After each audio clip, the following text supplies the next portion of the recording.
Our focus today is on the correlation between international peace and global development. In recent times, that is well established as both deteriorated in parallel. The costs, especially to the global south, in terms of energy, food and fertilizer security, were starkly demonstrated by ongoing conflicts, particularly in Ukraine and Gaza. Operation Sindoor में भारत ने पाकिस्तान को कैसे मारा था वो तो पूरी दुनिया ने देखा और उसी के बाद पूरी दुनिया को यह एहसास हो गया है कि भारत से भिड़ना बहुत मुश्किल है और अब भारत ने एक और बड़ा दांव चल दिया, नया खेल कर दिया।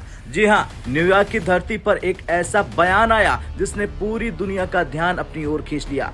दरअसल भारत के विदेश मंत्री डॉक्टर एस जयशंकर ने G20 विदेश मंत्रियों की बैठक में ऐसा भाषण दिया जिसने न सिर्फ अमेरिका को आईना दिखाया बल्कि दुनिया को यह समझाया कि असली लीडरशिप कैसे होती है। दरअसल जयशंकर ने अपने भाषण में यूक्रेन युद्ध, गाजा संघर्ष, आर्थिक दबाव, ऊर्जा संकट, आतंकवाद और संयुक्त राष्ट्र की नाकामी पर जमकर निशाना साधा। सबसे खास बात ये रही, उन्होंने ये सब अमेरिका की धरती पर खड़े होकर कहा, वो भी ऐसे वक्त जब अमेरिका इन सभी मुद्दों में सीधे या परोक्ष रूप से शामिल है। तो चलिए आज के इस वीडियो में हम आपको बताएंगे जयशंकर ने आखिर क्या कहा, क्यों उनका ये बयान इतना खास है और कैसे भारत ने अमेरिका को उसी की जमीन पर कड़ा संदेश दिया।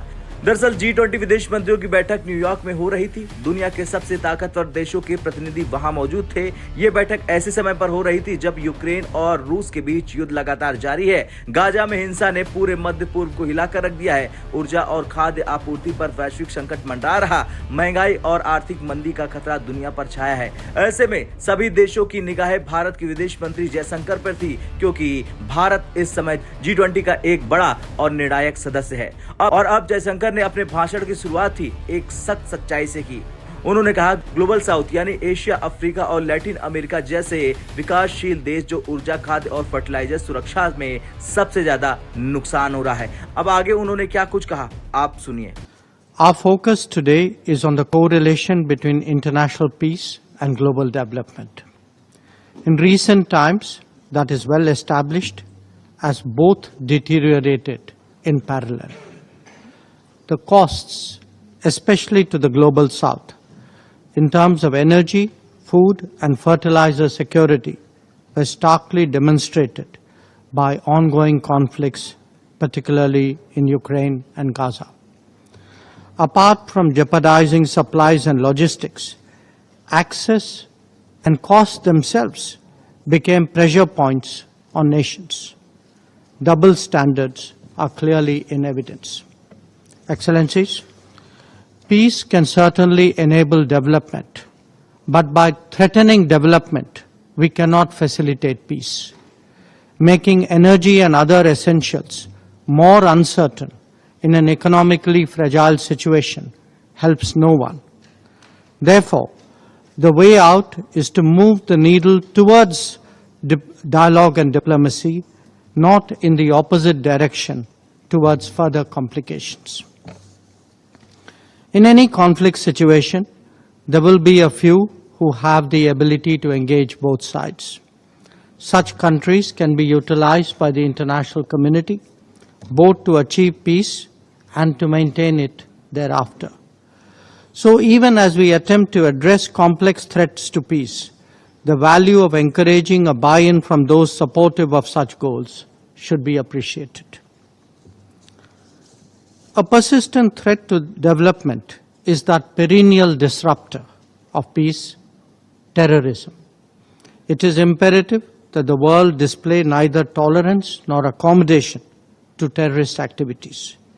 Given the extensive networking among terrorists, those who act against them on any front actually render a larger service to the international community as a whole. As we confront conflict, economic pressures and terrorism, the limitations of multilateralism and the United Nations in particular are visible. The need for reforming multilateralism has never been greater. Colleagues, the international situation is today both politically and economically volatile. We, as members of G20, have a particular responsibility to strengthen its stability and give it a more positive direction. That is best done by undertaking dialogue and diplomacy, by firmly combating terrorism, and by appreciating the need for stronger energy and economic security. I thank you. खैर ये बयान America और पश्चिमी देशों के लिए बहुत अहम है क्योंकि संयुक्त राष्ट्र का ढांचा आज भी द्वितीय विश्व युद्ध के बाद का है, जहां अमेरिका, रूस, फ्रांस, ब्रिटेन और चीन जैसे 5 देश वीटो पावर रखते हैं। भारत और अन्य विकासशील देश लंबे समय से यूएनएससी रिफॉर्म की मांग कर रहे हैं, लेकिन पश्चिमी ताकतें इस पर चुप रहती हैं। जयशंकर ने ये बात न्यूयॉर्क में कहकर अमेरिका को ये याद दिलाया कि अगर दुनिया को स्थिर बनाना है तो अब पुराने ढांचे को बदलना होगा। बता दें कि भारत, जर्मनी, जापान और ब्राजील मिलकर G4 ग्रुप बनाते हैं, जो यूएनएससी में परमानेंट सदस्यता की मांग करता है। न्यूयॉर्क में जयशंकर का ये भाषण सिर्फ भारत की नहीं बल्कि G4 की आवाज थी। भारत आज दुनिया की बड़ी अर्थव्यवस्थाओं में से एक है। भारत की विदेश नीति अब पूरी तरह स्वतंत्र और आत्मविश्वासी है। अमेरिका और यूरोप भी अब भारत की अनदेखी नहीं कर सकते हैं।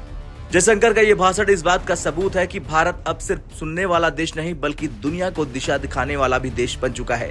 खैर, न्यूयॉर्क की धरती पर दिया गया ये भाषण सिर्फ एक डिप्लोमेटिक स्टेटमेंट नहीं था, ये भारत की नई वैश्विक पहचान का ऐलान था। जयशंकर ने अमेरिका, यूरोप, चीन, रूस सबको ये याद दिलाया, संदेश दिया कि अब भारत दुनिया की आवाज उठाने वाला और रास्ता दिखाने वाला देश है।